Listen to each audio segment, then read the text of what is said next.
Welcome. This is Will Albanese with Aspira Health. I am a CEO and pharmacist here, and I am with my friend and playmate Chris David, who is also our marketing VP. We assigned you that status, I believe, last time. I think I got that status in the last 5 seconds. Yeah, and we're doing Red Bull Coconut Edition today. And where are you at? I got dragon fruit here.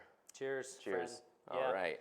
This is a COVID update, November 3rd, 2021, talking to you about all the crazy stuff that's going on right now with COVID vaccines. A lot of moving parts. Yeah, the big news that everybody wants to know about is pediatric vaccines, what's going on. Yep.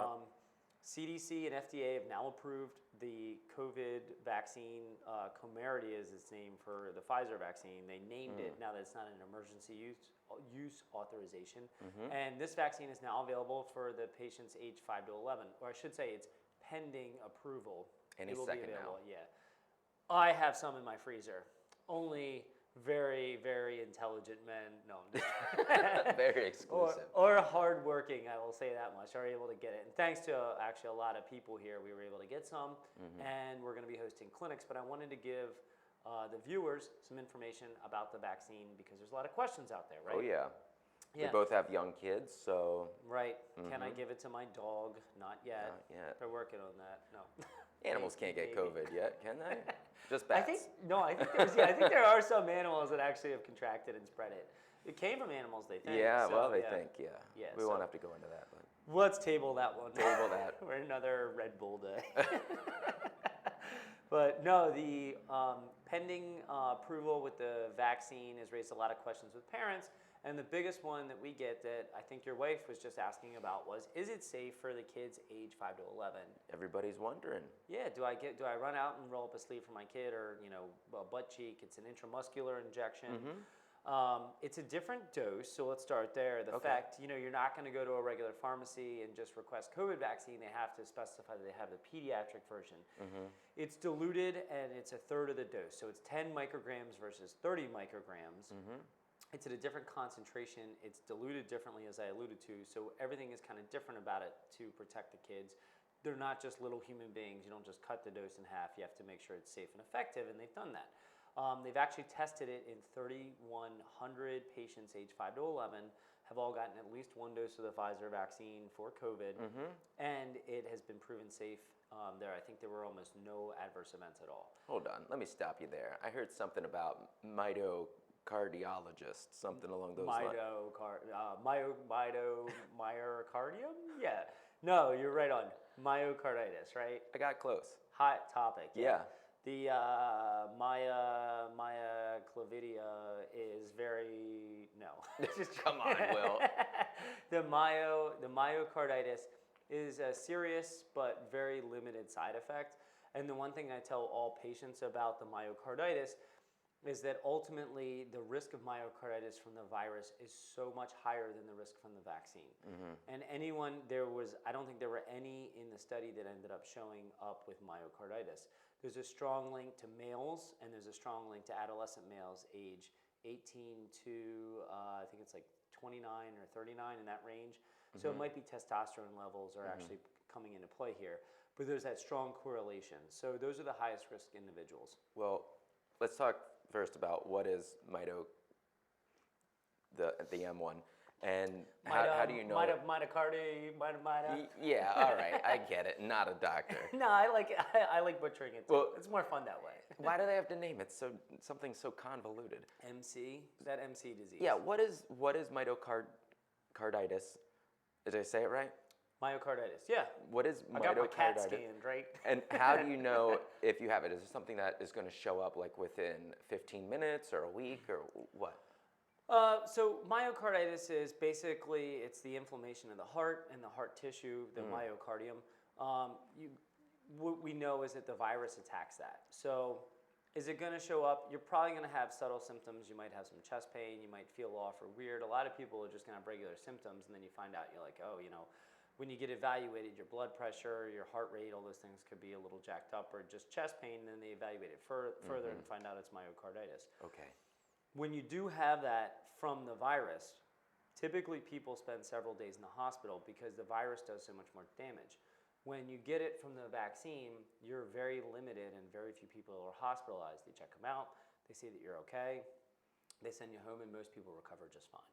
But I want to impress upon the people out there that the risk of myocarditis from the virus is so much worse and so much higher than from the vaccine. So are we talking about the Delta variant, or are we talking about the original strain of COVID? Because originally, I mean, we basically thought that most kids were completely asymptomatic and extremely low risk factor. But with this new Delta variant, I'm kind of hearing some mixed reviews, if you will. There's been 8,900, I believe, hospitalizations for pediatric patients from COVID. So it's not benign. Is that on the upswing? That is definitely an increase, yeah. There Yeah. was very few pediatric patients affected, and the Delta variant can be a lot more virulent and can cause a lot more problems. Therefore, what we're recommending it in patients for this age bracket. The other big argument here too, and this is important to point out, is that we know that vaccinations in this age group and all age groups help reduce transmission. So Right. if we're stopping the transmission of the virus, we're stopping people getting infected, we're getting back to normal.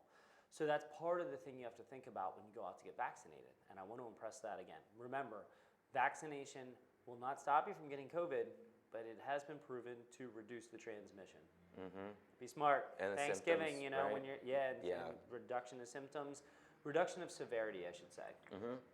You're much less likely by a major factor, like I think it's in the 20-fold factor decrease in the chance of hospitalization, severe infection, and of course death. Right. So that's important, yeah. So they have to get a booster, right? Same deal. What is it, 2-3 weeks, 21 days? What is it? 2 shots, 21 days apart. Yep. Okay. And then, like, how long are they good for? So we don't, if you're following the adult data, generally boosters are coming up at like 6 months where you need to get you need to get another shot to keep your antibody titer high. So you're keeping yourself well protected, you're keeping your levels up. Over time, things wane, just like you get the flu vaccine each year. With kids, don't know, we're still trying to figure it out. But we do know that there's millions of Americans aged 12 to 18 that have gotten vaccinated. They're all doing fine. They're being monitored. 5 to 11, they've done these clinical trials. They're coming back fine. Everything looks good. I mean, it's really on a smooth sailing path. We have a great track record with a lot of Americans getting vaccinated, and worldwide, not just us. Israelis are leading the way. Go Krav Maga team, or what isn't that? Yeah, the Israeli forces, I think. Oh, yeah. Yeah, Krav Maga. Right. So, Sure. sure. Yeah, that sounds good. Let me just check We're going to that need to one. do some fact checking. Oh, cut that part out. But we know for a fact that the information here and the people are being monitored that get vaccinated, and we're seeing a lot of safe activities. We're seeing a lot of safety in this age group. There's no real major risks. And ultimately, the thing, once again, is you're safer getting the vaccine than getting the virus. Awesome. Well, when do you think that the vaccines will be available for kids age 5 to 11? Great question. So you read on the news all the time right now, FDA's approved it. Well, that's great. But then the CDC has to approve it. And then the ACIP, the Council of Immunization Practices, has to approve it and give guidance on what they think should be done with the administration of the vaccine. And then ultimately, it's up to the states to tell little old Will over here at Aspira what to do with the vaccine that we don't even own. We just administer it for the states. I like telling people that. It's kind of a cool thought, yeah. What do you think about supply chain? How many doses do you have, and what should people do if they want to get their little ones vaccinated at Aspira? We have 600 pediatric doses available. We've got plenty of adult doses available if anyone wants to get vaccinated as an adult. And we're running clinics for our pediatric patients. Anyone that comes into our practice for a pediatric visit can get a vaccine here for the COVID, as well as others. We're pro-vaccine. We follow all CDC guidelines. Right. And then we're also hosting events in the community. We've been in touch with local school districts. We're going to be at Mariner Middle School on the 8th of November. We're going to be vaccinating 5 to 11 there in addition to any other community members that want it. Well, there might be a lot of people that are watching this well after that Mariner vaccination clinic. So stay tuned to the COVID vaccine page on aspirahealth.net, and you'll be able to see the new calendar feature with all the upcoming pop-up clinics that are happening around the community. See, that's why